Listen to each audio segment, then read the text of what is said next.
Olá, amigos e amigas, estamos começando o nosso momento cultural. Estamos comentando esse livro do C.S. Lewis, Cartas de um Diabo ao Seu Aprendiz. Você tem um vídeo introdutório sobre este livro no YouTube Paz com Soledade, bem como também as cartas anteriores. Estamos na carta 18. E esta carta vai falar sobre o sexo e o casamento. E o Fitafuso começa dizendo para o seu sobrinho, Vermebile, que é um diabinho que está iniciando-se na arte da tentação. Ele fala assim, olha, eu sei que você não está muito... Você aprendeu sobre isso lá na faculdade de tentação, sobre a questão sexual. Para nós, espíritos, esse assunto é muito chato. Mas os humanos gostam disso. Então eu vou te dar umas dicas, diz ele aqui. Ele fala, olha, a exigência que o inimigo faz aos humanos assume a forma de um dilema. Inimigo, todo mundo sabe, no contexto desse livro aqui, é Deus. A exigência que os inimigos fazem aos seres humanos assume a forma de um dilema, do que se refere ao sexo. Ou a completa abstinência do sexo, ou a monogamia absoluta. Ou a completa abstinência, diz o Fitafuso, que é extremamente difícil para os seres humanos viverem, ou então a monogamia, isto é, casamento com uma única esposa, com um único marido. A monogamia, a poligamia, seria ter dois ou mais cônjuges. Mas então a monogamia absoluta. E diz ele que essa monogamia absoluta é um modo de fuga.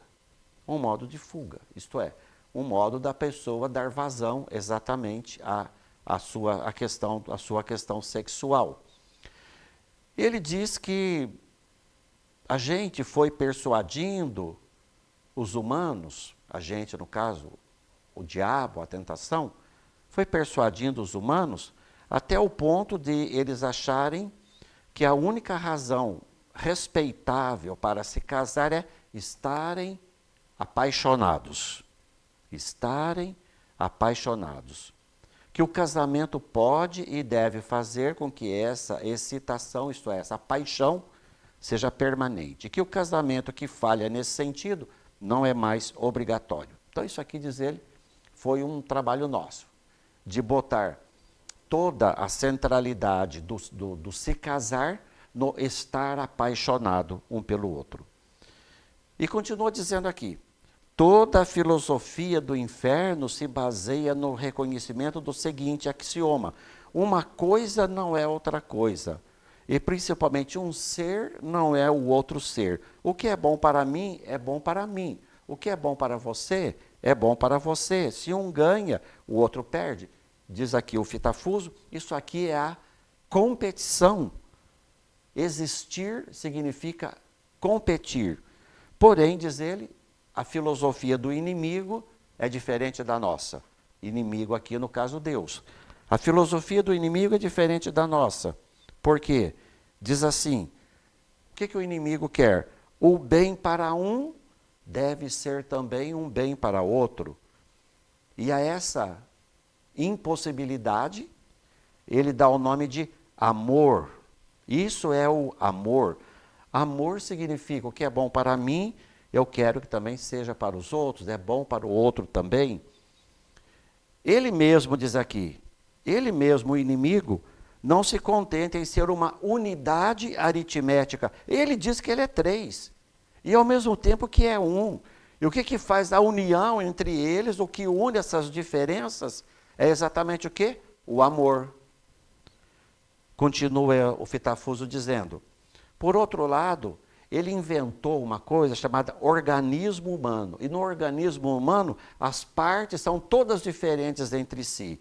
E, no entanto, todas cooperam e trabalham umas com as outras. Como diz Paulo, o corpo, a perna, o braço, a cabeça, o nariz, a orelha, enfim, cada parte do corpo são diferentes, mas todos colaboram para o bem do corpo. Ele fala que isso aqui para nós é uma aberração, no caso, o demônio falando, né? Que isso aqui foi o inimigo que fez, no caso, o Deus.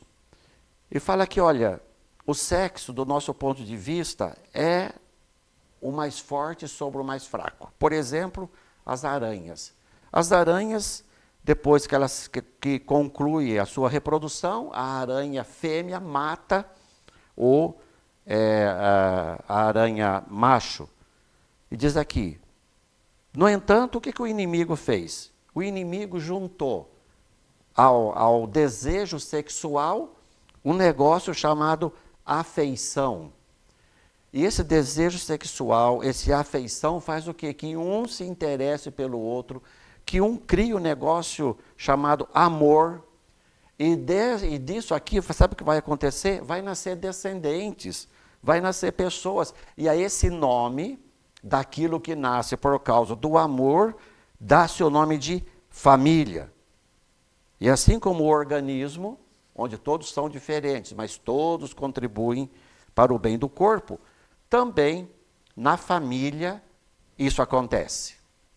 Família, fruto do amor, fruto da união sexual. E agora vem a grande piada, diz o Fitafuso. Vem a grande piada. O inimigo descreveu um homem e uma mulher casados como sendo uma só carne. Que grande piada! Ele não disse casal feliz do casamento, pessoas que se casaram porque estavam apaixonados, mas uma só carne.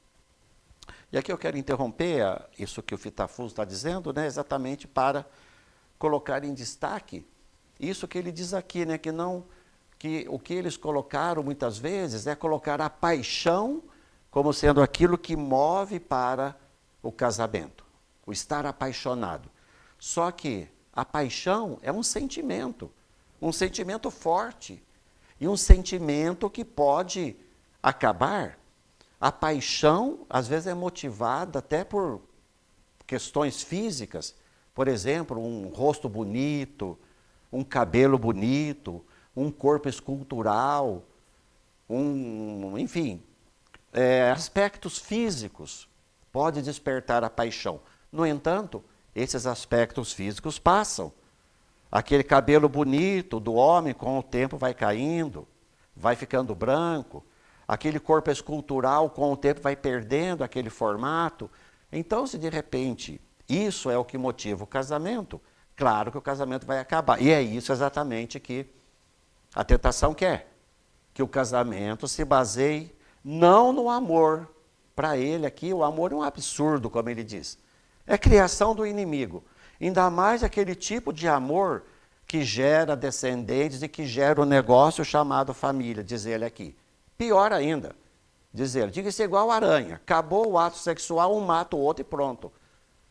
Mas não é assim, né? O casamento, o matrimônio, na compreensão que nós temos, obviamente, não é como o Fitafuso diz aqui. Mas atenção, quando a gente, às vezes, não tem essa consciência que o que faz a união do casal, o que fazem serem uma só carne, não é a paixão, mas é o amor. E é isso que o Fitafuso diz aqui, que é a grande piada que o inimigo fez. Dizer que o casal é uma só carne.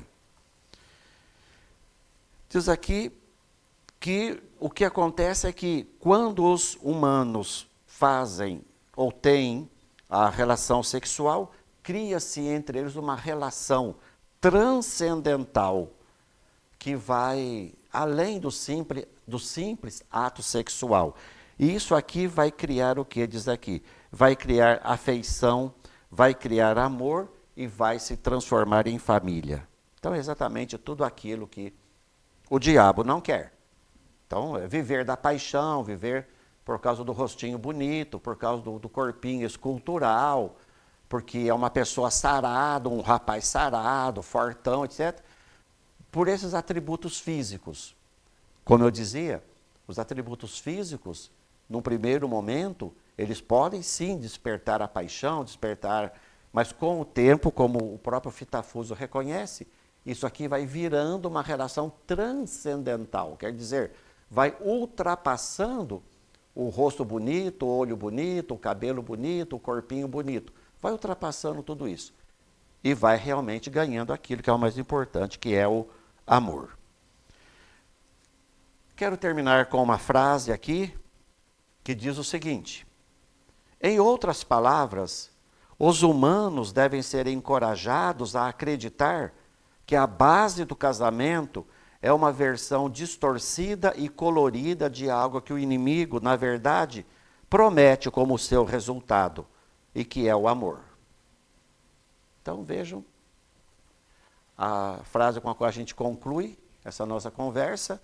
Os humanos devem acreditar nisso, que a base do casamento é a paixão, e não aquilo que o inimigo deseja que seja, e que é o amor. Você que é casado, tem a sua esposa, tem o seu marido, como que está a sua vida matrimonial? Fundamentado no amor?